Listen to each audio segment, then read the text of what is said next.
Hello everyone, welcome to all of you in my YouTube channel Mathematics Tutorial. So guys, today we are going to start with free body diagram. अपना आज का topic है free body diagram. भाई previous video में जैसा कि आप सबने देखा होगा कि हम लोगों ने बात की थी फ्रिक्शन और फ्रिक्शनल फोर्सेस की। आज उसी प्रकार से बात करने जा रहे हैं हम लोग फ्री बॉडी डायग्राम की। ये फ्री बॉडी डायग्राम क्या होता है, जैसे कि आपने पढ़ा था ना कि कोई भी ऑब्जेक्ट है उस पर किस डायरेक्शन में फोर्स अप्लाई होता है, मोशन है किसी डायरेक्शन में मूव कर रहा है, तो फ्रिक्शन किधर लगेगा, कैसे क्या है। फ्री बॉडी डायग्राम में अगर आपकी कोई बॉडी कहीं पे प्लेस्ड है तो उस बॉडी को या उस ऑब्जेक्ट पे कितने फोर्सेस लग रहे हैं या उसका जो रिलेटिव मोशन है, नेट फोर्स किधर एक्ट कर रहा है, उन सारे फोर्सेस का वही डायग्राम जो होता है वो होता है फ्री बॉडी डायग्राम। चलिए आते हैं। For example case 1, A block of mass m is placed on a smooth horizontal table। अगर आपका कोई ब्लॉक है m मास का जो कि प्लेस्ड है स्मूथ हॉरिजॉन्टल टेबल पे लाइक दिस, तो ऑब्वियस सी बात है इसका weight mg vertically downward act करेगा और वेट बैलेंस होगा इस रिएक्शन r से। ठीक है, तो इसका इक्वेशन ऑफ मोशन क्या होगा, ये बॉडी मूव कर रहा है, नहीं ये बॉडी आपका अभी भी रेस्ट में ही है।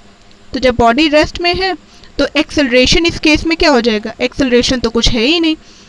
mg फोर्स किससे बैलेंस हो रहा है, r से, तो इक्वेशन ऑफ मोशन क्या हो गई, r is equal to mg। Simple, और कुछ नहीं करना। फ्री बॉडी डायग्राम में हमको सिर्फ इंडिविजुअली समझना है कि ऑब्जेक्ट या पार्टिकल पे कितने फोर्सेस लग रहे हैं, आपका पार्टिकल किस डायरेक्शन में मूव कर रहा है, किस फोर्स की वजह से मूव कर रहा है। That's it. बहुत इंटरेस्टिंग टॉपिक है, आपको और भी ज़्यादा ही इंटरेस्ट आएगा इसको समझने में। तो आई गेस केस 1 सभी को क्लियर होगा। स्मूथ बोल दिया है ना, तो इसलिए फ्रिक्शन तो लगना ही नहीं है, और फ्रिक्शन तो तभी लगेगा जब आपने कहीं से इस पर एक्सटर्नल फोर्स अप्लाई किया हो। आते हैं अपने नेक्स्ट केस पे, which is case 2। A block of mass m is placed on a rough horizontal surface and when a force F is applied it starts to move in the given direction with acceleration a। तो भाई ये क्या कह रहे हैं, इस चीज़ को समझते चलिए। A block of mass m is placed on a rough horizontal surface and when a force F is applied it starts to move in the given direction with acceleration a। चलो, ये m मास का block है जो कि एक rough horizontal surface पे रखा है। रफ हॉरिजॉन्टल सरफेस पे रखने का मतलब सिर्फ और सिर्फ इतना है कि जो भी फ्रिक्शनल फोर्स है वो हमें काउंट करना है। तो भाई हमेशा की तरह आपको पता है अगर इसका मास m है तो वेट mg हर बारी की तरह mg वर्टिकली डाउनवर्ड ही एक्ट करेगा और किसी ना किसी फोर्स से ये mg बैलेंस होगा, तो उसको हमने रिएक्शन बोल दिया r। mg की रिएक्शन है, जैसे ही फोर्स f अप्लाई किया गया इस पे इस डायरेक्शन में, होता क्या है आपका ब्लॉक a एक्सेलरेशन के साथ इसी डायरेक्शन में चलना शुरू कर देता है। ठीक है, क्या कह रहे हैं इस चीज़ को समझो, क्या कह रहे हैं भाई। ये आपका कोई टेबल है, इस टेबल पे ये है ब्लॉक ऑफ मास m, इस पर वेट कितना है भाई, इसका weight mg vertically downward, upward direction में इसकी रिएक्शन एक्ट करेगी।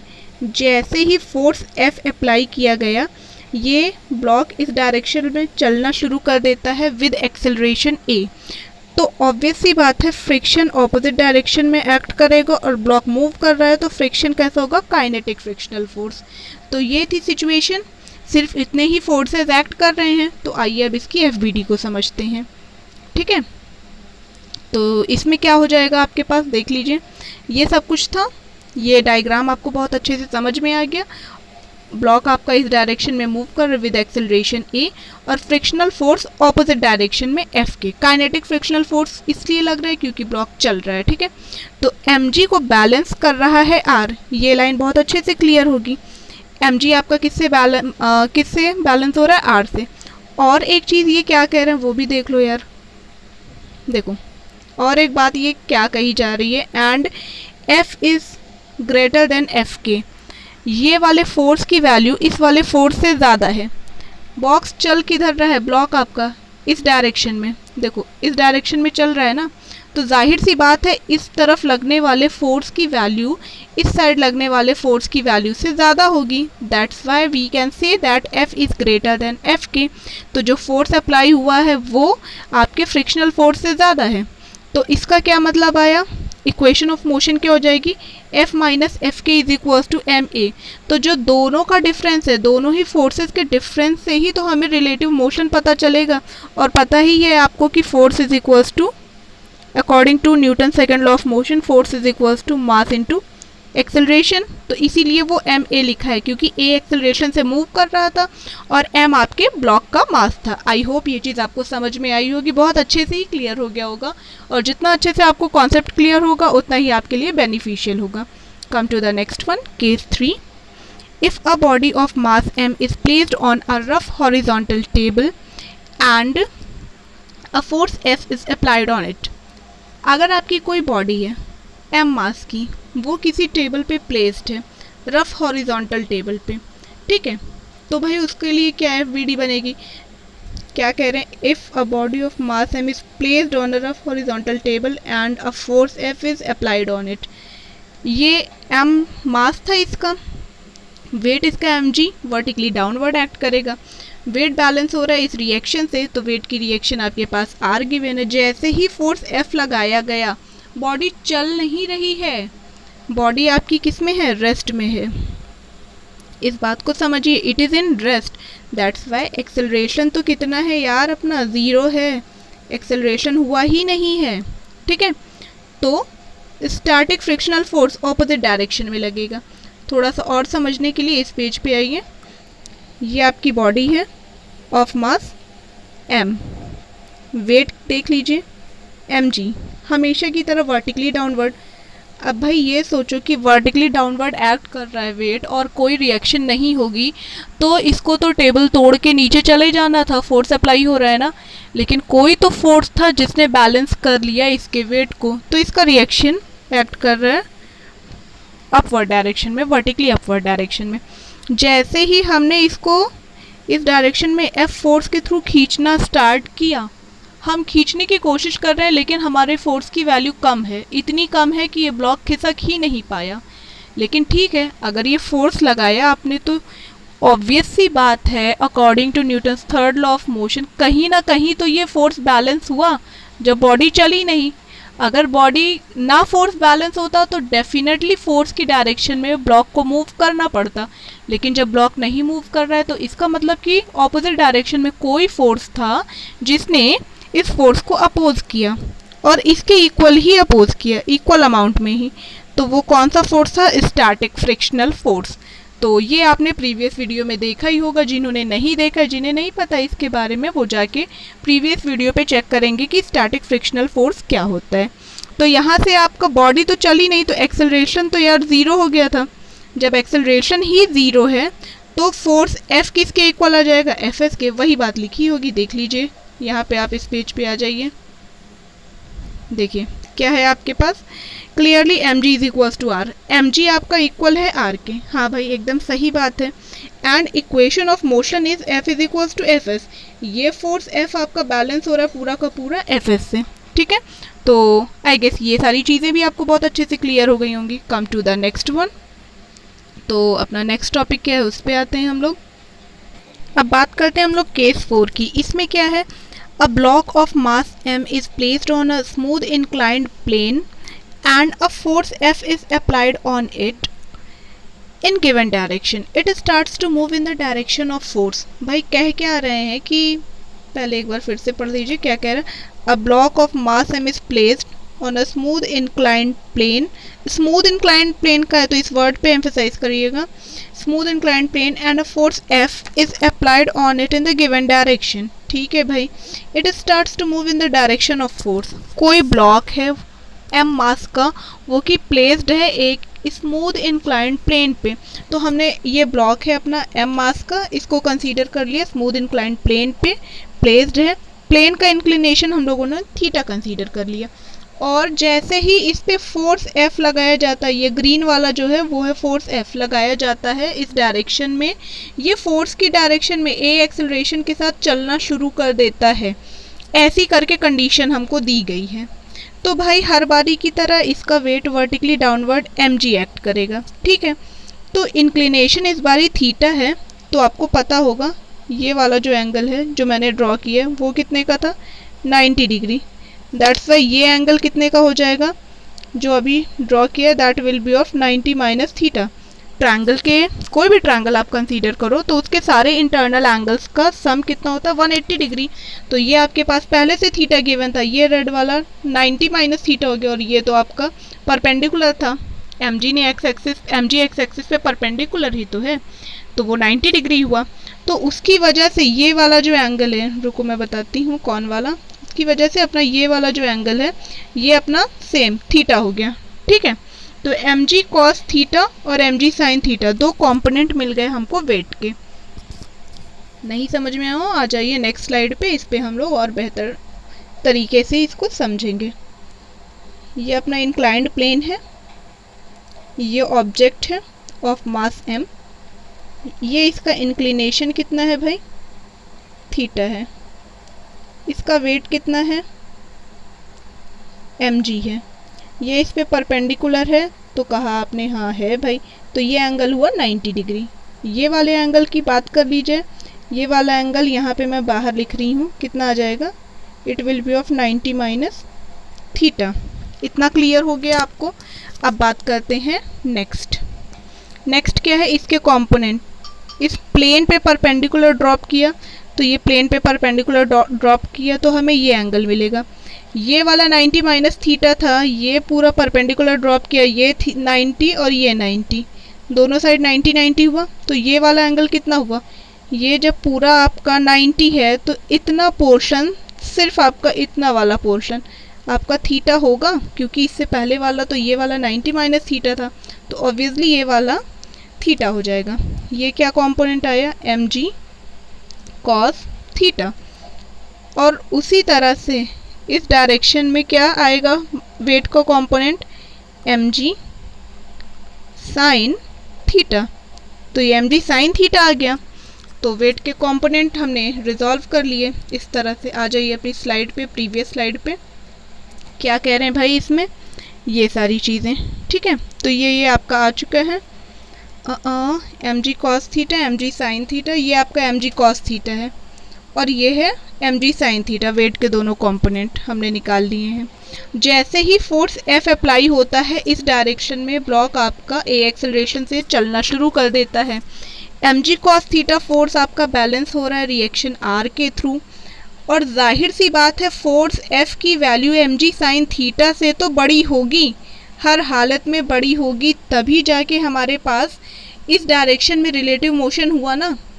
आपका ब्लॉक इसी डायरेक्शन में चल रहा है, इस डायरेक्शन में ए एक्सेलरेशन से, मतलब ऑब्वियस सी बात है कि F को बड़ा होना पड़ेगा एम जी साइन थीटा से। ये प्लस साइन आप कट कर देना यार, ये बाय मिस्टेक आ गया है। ठीक है, प्रिंटिंग मिस्टेक जिसको आप लोग बोलते हो, यस, टाइप करने में मिस्टेक हो गया। F is always greater than M G sine theta in this case, क्योंकि ब्लॉक इस डायरेक्शन में चल रहा है, तो ऑब्वियस सी बात है इस तरफ लगने वाले जो फोर्सेस हैं वो इस तरफ लगने वाले फोर्सेस से ज़्यादा होंगे।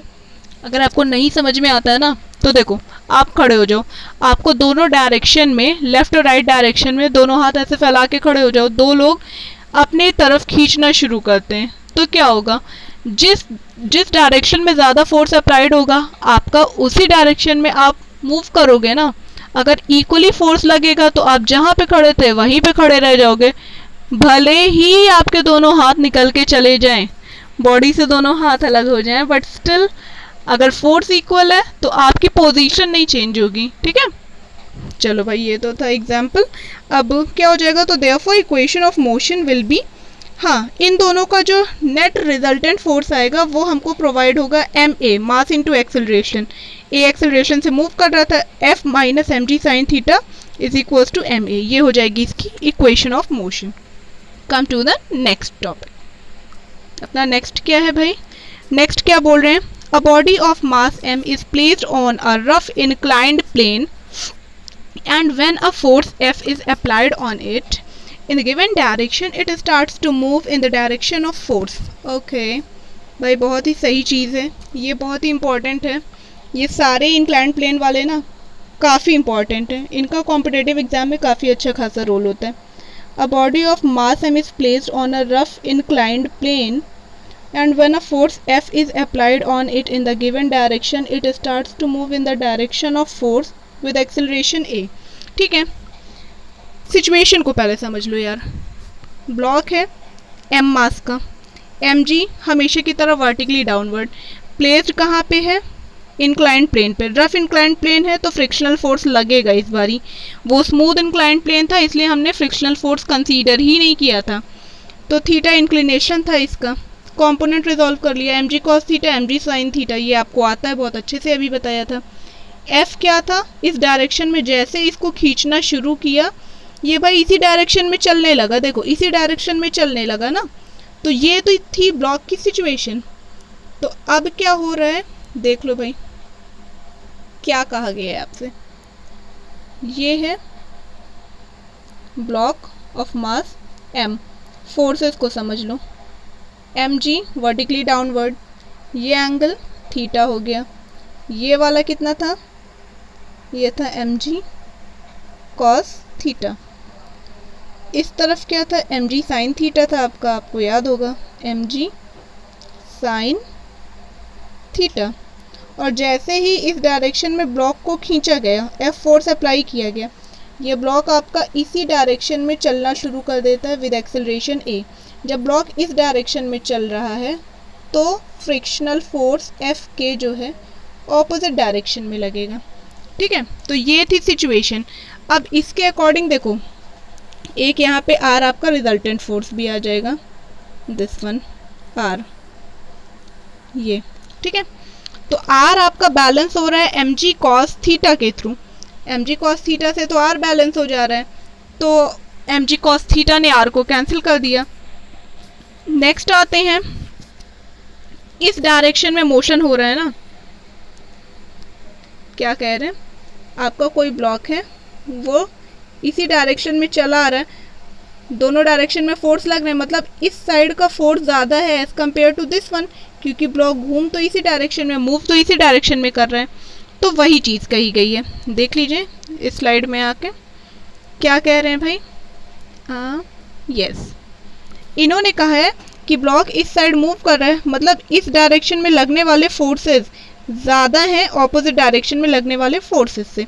तो इस डायरेक्शन में कौन कौन से फोर्स लग रहे हैं, F एक तो लग रहा है, यहाँ पे F लिख दिया, mg sin थीटा लग रहा है, mg sin थीटा लिख दिया। तो F plus mg sin theta greater है किससे, F के, जो कि ऑपोजिट डायरेक्शन में लग रहा है। F plus mg sin theta मतलब इन दोनों फोर्सेस का जो सम है वो ज़्यादा है, जिधर फोर्स एक्ट करेगा मतलब आपका नेट फोर्स जिधर एक्ट करेगा उधर ही रिलेटिव मोशन होगा, तो इसलिए F के की वैल्यू कम है F plus mg sin theta से। और एक चीज़ आपको पता है, mg is equal to R लिखा है ना, इसको थोड़ा सा करेक्ट कर लो यार, mg cos थीटा, यहाँ पे भी मैं लिख दे रही हूँ cos theta, mg into cos theta कर लो, तो आपका mg cos थीटा इक्वल है किसके, R के, mg cos थीटा R के इक्वल है, ये कर दो। इक्वेशन ऑफ मोशन आपकी क्या हो जाएगी, F plus mg sin theta minus F के बराबर ma, रिलेटिव मोशन आपका ma होता है ना, F plus mg sin theta minus of F के इज इक्वल्स टू ma, ये हो जाएगा आपका इक्वेशन ऑफ मोशन। अब आते हैं नेक्स्ट प्रॉब्लम में, जहाँ भी आपको कंफ्यूजन हो प्लीज़ कमेंट बॉक्स में कमेंट करिएगा, ओके, जिससे उन सारी प्रॉब्लम्स को फिर से रिड्यूस किया जा सके। अब आते हैं हम लोग केस 6 पे। सिक्स्थ केस क्या है, A block of mass m is placed on a rough inclined plane whose inclination is theta with horizontal. When a force F is applied on it in the given direction, it starts to move in the direction of force. Okay. तो इसको ढंग से ज़रा पढ़ते हैं। A block of mass m is placed on a rough inclined plane whose inclination is theta with horizontal. आपका कोई block है m मास का जो कि प्लेस्ड है किसी रफ इंक्लाइंड प्लेन पे और उस प्लेन का इंक्लिनेशन थीटा है एक्स एक्सिस के साथ या हॉरिजॉन्टल के साथ। When a force F is applied on it, जैसे ही एक फोर्स F इस पे अप्लाई किया जाता है इन द गिवन डायरेक्शन, मतलब डायरेक्शन आपको फोर्स की गिवन है फिगर में, it starts to move in the direction of force, ये फोर्स की डायरेक्शन में चलना शुरू कर देता है। भाई ये तुम्हारा ब्लॉक था, ब्लॉक पे weight mg vertically downward, weight के components mg cos theta mg sin theta, जैसे ही देखो mg cos थीटा को कौन बैलेंस कर रहा है, R, उसकी रिएक्शन, ठीक है। जैसे ही फोर्स आपने F अप्लाई किया, ये फोर्स की डायरेक्शन में चलने लगा विद एक्सेलरेशन a, तो भाई जब चल रहा है और रफ सरफेस है तो ऑपोजिट डायरेक्शन में तुरंत काइनेटिक फ्रिक्शनल फोर्स हमें पता था लगेगा ही लगेगा, तो हमने काइनेटिक फ्रिक्शनल फोर्स लगा दिया। तो क्लियर हो गया कि फोर्स F की वैल्यू ज़्यादा है F plus M G sine theta से, एफ के plus M G sine theta से। तो वही चीज़ लिख दिया clearly, F is greater than F के plus M G sine theta. तो ये तो बड़ा है ही, उसमें कोई कोई सवाल ही नहीं है, क्योंकि रिलेटिव मोशन आपका ब्लॉक इसी डायरेक्शन में, फोर्स की डायरेक्शन में चल रहा है। ठीक है, तो उसके थ्रू आपका इक्वेशन ऑफ मोशन क्या आ जाएगा, F माइनस ऑफ एफ के plus M G sine theta. मतलब इन दोनों फोर्सेस का जो डिफरेंस आया वो एम ए के इक्वल आएगा, मास इनटू एक्सेलरेशन। एक्सेलरेशन क्यों, ये वाला एक्सेलरेशन, इसी एक्सेलरेशन से हमने कंसीडर किया था कि आपका ब्लॉक मूव कर रहा है। तो F minus this force is equals to M A, ये हो जाएगा रिलेटिव मोशन, उसी मोशन से ये मूव कर रहा है, उसी फोर्स के थ्रू, सॉरी। चलिए अब आते हैं नेक्स्ट पे क्या अपना नेक्स्ट केस है। Two bodies of masses m1 and m2 are connected with a light and extensible string passing over a light frictionless pulley। अच्छा भाई, इसमें क्या है कि आपका कोई दो बॉडीज है m1 और m2 कनेक्टेड है लाइट इन एक्सटेंसिबल स्ट्रिंग से, जो कि एक लाइट फ्रिक्शनलेस पुली से पास हो रहा है। ऐसा कुछ डायग्राम बनेगा, देख लीजिए। ये है m1 ब्लॉक, ये है m2 ब्लॉक, ये आपकी जो स्ट्रिंग है, this is your string, light in extensible string है, मतलब खींचेगी नहीं और इसके वेट को हमने ऑलमोस्ट नेग्लेजिबल लिया है। ऐसी नहीं है स्ट्रिंग कि आपने जैसे वेट हैंग किया उसकी लेंथ चेंज हो जाए, नहीं, हम ऐसा कंसीडर किए हैं कि इस अपनी स्ट्रिंग की लेंथ नहीं चेंज होगी, मतलब उसमें एक्सटेंशन नहीं हो रहा है। ठीक है, और उसके बाद क्या है, यस, दोनों के वेट m1g और m2g, अच्छा उल्टा लिख दिया है, इसको करेक्ट कर लीजिएगा, m1g और m2g। ठीक है, ब्लॉक आपके सही लिखे हैं, ये वाला आपका हो जाएगा, बताती हूँ, it will be m1g, it will be m2g। ठीक है, तो ये आपका फर्स्ट ब्लॉक हुआ, ये सेकंड ब्लॉक हुआ, ये इस डायरेक्शन में मूव कर रहा है। क्लियरली यार m1 ज़्यादा होगा m2 से, m1 की वैल्यू ज़्यादा है, आप खुद ही देख लीजिए। कोई पुली प्रॉब्लम आपके पास इस तरह की आती है, आपने हैंग कर दिया दो वेट्स को किसी स्ट्रिंग के थ्रू, तो जिसका वेट ज़्यादा होगा उसी के डायरेक्शन में मोशन होगा, वो ब्लॉक नीचे की तरफ जाएगा और लाइट वेट वाला ब्लॉक आपका ऊपर की तरफ जाएगा। तो मतलब m1 का वेट ज़्यादा है तो m1 नीचे की तरफ आ रहा है, m2 का वेट कम है इसलिए m2 ऊपर की तरफ जा रहा है। स्ट्रिंग में अगर वेट वर्टिकली डाउनवर्ड एक्ट कर रहा है तो अपवर्ड डायरेक्शन में कोई तो फोर्स एक्ट करेगा, वो है स्ट्रिंग का tension. T stands for tension, T means tension, ये टेंशन आपका फोर्स है जो एक्ट करता है स्ट्रिंग में। इधर भी T लिखा है, इधर भी T लिखा है, सोच रहे होगे कि यार मैम भूल गई है। नो बेटा नो, स्ट्रिंग सेम है इसलिए स्ट्रिंग में टेंशन सेम होगा। जिस एक्सेलरेशन से ये नीचे आएगा उसी एक्सेलरेशन से m2 ब्लॉक आपका ऊपर जाएगा। तो अब दोनों की FBD पढ़ने के लिए हमें दोनों का इंडिविजुअल डायग्राम ड्रॉ करना होगा। तो बात कर लेते हैं पहले m1 की। देख लीजिए, m1 आपका नीचे की डायरेक्शन में आ रहा था, देखो ये m1 नीचे की डायरेक्शन में आ रहा था ना, ये यहाँ से ये वेट जो m1 m2 इसको करेक्ट कर लीजिएगा, तो क्या हो जाएगा आपके पास,